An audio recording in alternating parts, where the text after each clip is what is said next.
Seandainya sempurna di Nabi Isa ataupun Yesus, selesai. Nah ini dia. Jadi ini paralel semuanya, paralel. Tidak ada Al-Quran haluskan. Ya, setelah ada fitnah di dalam Bible Quran, jelaskan, membuktikan, membenarkan,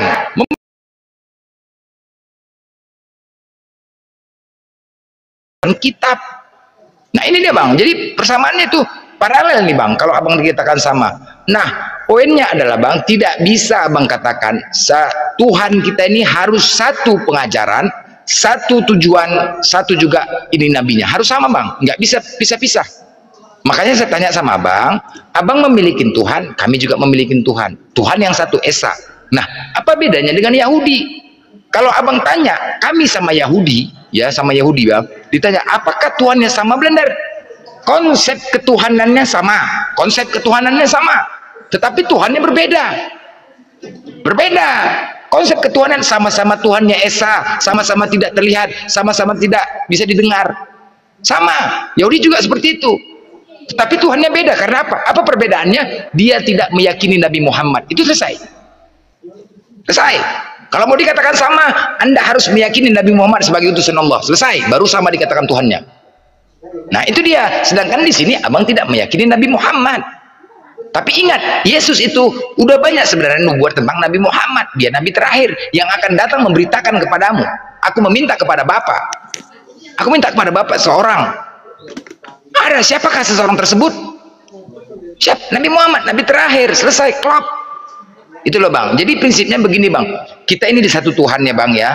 Tadi saya katakan seandainya Tuhan abang yang benar, maka kami Islam, kami kemana? Ini seandainya gini bang ya, kita ke mirrorin. Seandainya Tuhan Islam benar nih bang ya, menurut ajaran Islam, abang tidak mengimani Tuhannya kami. Setelah nanti abang meninggal, abang akan ditempatkan di dalam neraka kekal selama-lamanya. Itu loh bang, itu konsekuensinya bang. Nah sebaliknya bang, seandainya Tuhan abang benar satu-satunya itu, kami tidak mengimani Tuhannya abang, kemana kami ini bang? Ya, dari sisi lain kita tadi sudah sepakat kita mempercayai Yesus sebagai utusan. Dan kami ada satu lagi nabi yang mengajarkan hal itu. Kami diajarkan oleh Nabi Muhammad bahwasanya Nabi Isa alaihissalam atau Yesus itu adalah seorang utusan. Nah kami dapat dua ini keuntungan kami. Nah ketika kami mati, ya menurut ajaran kami, ketika Kristen mati tidak mengimani Rasulullah, maka niscaya orang-orang yang tidak mengimani Nabi Muhammad, mereka akan mendapatkan hidup yang buruk. Artinya dalam kerajaan, masuk ke dalam neraka. Nah bagaimana dengan Kristen? Kita sama-sama nih menurut Pak Budiman mengimani Yesus sebagai utusan. Nah kami kemana setelah kami mati? Poinnya kita sama-sama nih mengimani Yesus sebagai utusan. Paham kan Pak? Begini Bang Giri, Yesus nanti akan turun yang kedua kali, betul apa enggak? Yang turun kedua kali itu yang terakhir apa yang bukan? Nah, terakhir lah. Ya udah habis lah di situ terakhir. Yang terakhir. Berarti yang turun nanti siapa? Yesus apa siapa? Ya Yesus lah turun gitu. Ya udah berarti kami juga diajarkan Yesus yang terakhir. Waalaikumsalam. Ya, kami juga diajarkan seperti itu Pak. Bukan begitu pemahamannya Pak Budiman. Saya. Oh ya baik Pak Budiman. Oke. Yesus ini nabi yang duluan datang sebelum Nabi Muhammad, betul nggak? Betul ya. Ya oke ya. Apakah turunnya ini habis itu meninggal apa tidak, kita percaya seperti itu? Turunnya habis itu meninggal atau tidak? Tidak kan? Yesus tidak, dia ke langit, itulah intinya. Iya betul. Setelah itu ada nabi yang dilahirkan dan meninggal. Nabi terakhir itu Nabi Muhammad. Betul. Iya itu nabi terakhir. Nabi yang datang sebelum Nabi Muhammad itu kan Isa atau Yesus itu. Dan sesudah begitu itu ya? Yang datang, dan sesudah dan sesudah juga yang datang juga siapa nanti? Yesus itu sendiri yang datang, tapi kan belum meninggal. Enggak, kalau dikatakan nabi terakhir itu begini, bagaimana? Kalau bersaudara itu bagaimana sih urut-urutannya? Bersaudara itu kalau saya, kakak saya, kemudian ada lagi umpamanya kakak saya ya, kemudian di bawah saya itu ada saya. Nah kalau saya datangnya kedua, atau saya datangnya kedua, yang lebih duluan, maksudnya saya lebih kakak daripada saya pasti terkakak. Apakah kemudian saya menghilang, terus yang lahir ada saya itu yang terakhir itu yang bungsu, saya bisa katakan saya datang lagi ke keluarga itu, saya menjadi nomor 2? Kan enggak. Yang terakhir enggak, tetap saya orang yang datang kakak duluan gitu. Saya kakak duluan, saya menjadi kakak duluan gitu. Paham kan maksudnya? Ya, analoginya. Iya, kalau sekuensi, kita bicarakan sekuensi nih. Sekuensi ini kan urut-urutannya. Nabi Isa datang itu sebelum Nabi Muhammad. Setelah Nabi Muhammad itu, kan pertanyaan saya paham ini. Maksudnya mau menyatakan bahwa di mana buktinya Nabi Muhammad itu Nabi terakhir, sedangkan Isa datang lagi berikutnya, begitu? Ya betul. Itu betul, kan? Betul. Nah itu. Karena dia Jadi, ini belum terjadi, dan dia akan datang nanti kedua kalinya. Berarti dia yang terakhir. Prinsip saya. Iya, dipikirnya begitu kan? Nah, pemahamannya nggak begitu. Kalau dalam konteks urutan yang datang kan jelas, yang datang duluan siapa? Isa, baru Nabi Muhammad. Antara maksudnya bukan, jangan dulu yang lain ya. Izin Bang Wajad ya. Makanya Pak, Silakan.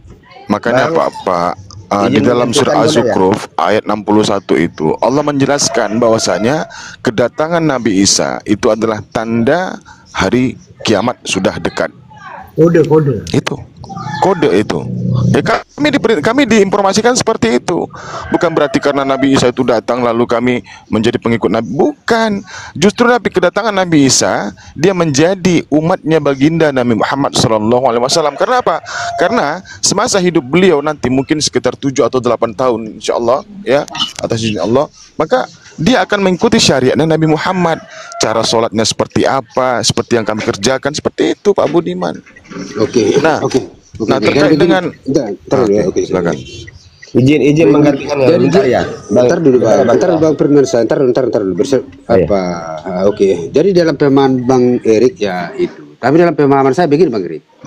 Ketika Isa pun turun nanti kedua kali, dia punya otoritas. Bukan untuk mengikuti Nabi Muhammad, dia menjadi pengikut Nabi Muhammad, bukan. Dia punya otoritas. Otoritas mana apa? Menghakimi. Betul itu. Menghakimi. Gini Pak Budiman. Pak Budiman, tolong teman-teman poinnya dulu ya, tadi. Abang belum memberikan jawaban kepada saya, Bang. Bang, sebentar Pak Budiman. Ini poinnya dulu, jangan melebar kemana-mana. Aku minta jawaban dari Bang Budiman. Seandainya Tuhannya Abang benar, kami kemana? Itu dulu Bang. Jangan dulu lebar Bang, kasih jawaban Bang. Kami kemana? Tuhan. Tadi kan sudah katakan Bang, kalau ternyata Tuhannya Islam itu benar, Abang ini setelah mati masuk neraka kekal selamanya. Karena tujuan kita adalah surga neraka, dan yang pasti itu adalah mati. Ini poinnya Bang. Nah sekarang karena kita sama-sama ingin surga Bang, ya kan? Sama-sama ingin surga. Nah makanya saya tanya, apabila ternyata Tuhannya Abang benar, pemilik langit dan bumi, kami Islam kemana? Enggak ada penjelasan, saya nggak bisa nyimpulkan, nggak bisa jawab pertanyaan Abang itu. Nggak ada penjelasan, bagaimana kita mau yakin Bang? Nah itulah maksudnya Pak Budiman. Makanya kembali lagi keimanan dan keyakinan ini kembali kepada pribadi masing-masing. Gini Pak Budiman. Jadi saya kalau pemahaman saya itu Pak Budiman, maaf. Jadi Pak Budiman ini memang mengakui Yesus itu utusan, tapi berpusat ya, ajaran keselamatannya berpusat kepada salib, ya kan, penyaliban begitu.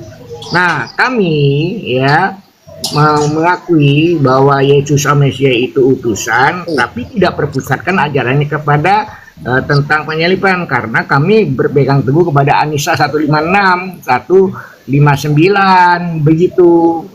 Nah, gini, guru-guru semua saya izin dulu ya, Bang Blender. Oke, Bang Ustaz. Oke. Bang Erik semua ya, Pak Budiman. Sampai jumpa ya. Bang Matius semua, Bang Coba, Budiman. Pak Rusti saya izin dulu ya. Ya. Assalamualaikum warahmatullahi wabarakatuh. Maaf Pak Budiman. Jadi saya membuat 5 kategori ya. 5 kategori yang diajarkan oleh Yesus. Nah, jadi bedanya Pak Budiman mengaku utusan, Yesus itu utusan, tapi masih berpusat kepada ajaran penyelaman kepada salib gitu. Padahal yang diajarkan Yesus itu istilahnya soteriologi ya, teosentris, yaitu keselamatan yang berpusat dan bergantung pada Allah saja. tidak memerlukan media tertentu. Buktinya apa? Yesus berdoa di Taman Getsemani, lalu berdoa kepada yang dapat menyelamatkan dirinya. Ibrani 5 nomor 7. Tuh, Pak Budiman. Ya kan? Pak Triman. Saya sedikit lagi nih Pak Triman, sedikit lagi ya. Tadi ketika sedikit lagi Pak Budiman, sedikit lagi. Ketika Pak Budiman mengatakan, Bang Budiman mengatakan, Bang Budiman tidak tahu kami kemana setelah kami mati karena tidak mengimani Tuhannya Abang. Bang, kalau seperti itu konsepnya Bang, tidak diberitahu Bang. Bagaimana mungkin kami mau percaya dengan Tuhannya Abang? Bagaimana kami mau yakin? Artinya apa? Ketika kita tidak mempercayai Tuhannya Abang, kita bebas, nggak ke neraka, kemana aja. Bagaimana kita ingin mencari tahu? Sama seperti negara memberikan aturan jangan membunuh, tetapi tidak ada hukumannya. Ya membunuh orang, gitu loh Bang. Ya membunuhlah orang. Sama kayak apa gini, ketika kami tidak meyakinin, loh Abang tidak bisa mengatakan kami kemana, nggak bisa begitu Bang. Itulah Tuhan itu memberikan aturan dan ajaran. Kalau kami jelas, kalau kalian tidak mengimani Tuhan kami, maka akan neraka kekal selamanya. Nah Abang nggak bisa membuktikan kepada kami. Ya bagaimana kami mau yakin sama Abang? Hukumnya. Bagaimana kami mau yakin sama Abang? Bagaimana kami mau mengimani Tuhannya Abang? Sedangkan Tuhan itu kan memberikan ajaran dan aturan, semua dijelaskan. Itu loh Bang. Dari sini saja Abang sudah mohon untuk menjadi pencerahan sama untuk Abang renungkan ya. Ini salah satu ya secara akal kita untuk Abang renungkan. Lanjut. Ntar Bang Blender. Izin. Ntar Bang aku berselesai dulu sama Bang Blender ini. Aduh. Begini Bang Blender. Perlu kita beda di sini antara Tuhan yang satu dan ajaran yang tidak satu ataupun berbeda. Sumbernya ajaran ini dari mana? Sumbernya ajaran ini adalah dari Nabi. Contoh, ketika saya menjelaskan mengenai tentang pribadi Bang Blender, saya menjelaskan satu, terus Bang Erik menjelaskan satu, pasti ada perbedaan. Sumber dari perbedaan ini dari mana? Berarti dari saya dan Bang Erik. Sumbernya yang diceritakan itu, sumbernya apa itu kan tetap satu, itu Bang Blender. Begitu maksud saya Bang. Benar satu Bang. Ajaran berbeda karena ada Nabi, karena ajaran Nabi-Nabi yang berbeda. Dan ada juga persamaannya. Maka saya bertanya, adapun perbedaan antara ajaran ataupun perintah dari Nabi Muhammad sama Yesus, itu wajar. Karena apa? Karena Nabi yang berbeda dua orang. Analoginya tadi yang saya sampaikan tadi itu, untuk menceritakan pribadi Bang Blender antara saya dengan Bang Erik pasti ada perbedaan antara ataupun sekian persen ataupun Pak Budiman dalam konsep gitu. Islam Pak Budiman, Allah tidak membeda-bedakan nabi utusan di hadapan manusia Pak Budiman, itu jelas. Saya tidak menyimpulkan begini saya tidak menyimpulkan membedakan nabi ataupun yang diutus, tidak, tapi yang sumber dari perbedaan itu adalah aturan-aturan yang dari Nabi itu sumbernya, bukan dari luar, gitu. Baik, saya paham ke situ Bang. Artinya ada dua Nabi, ya kan? Ya. Nah, sedangkan Nabi itu datangnya dari Tuhan yang satu.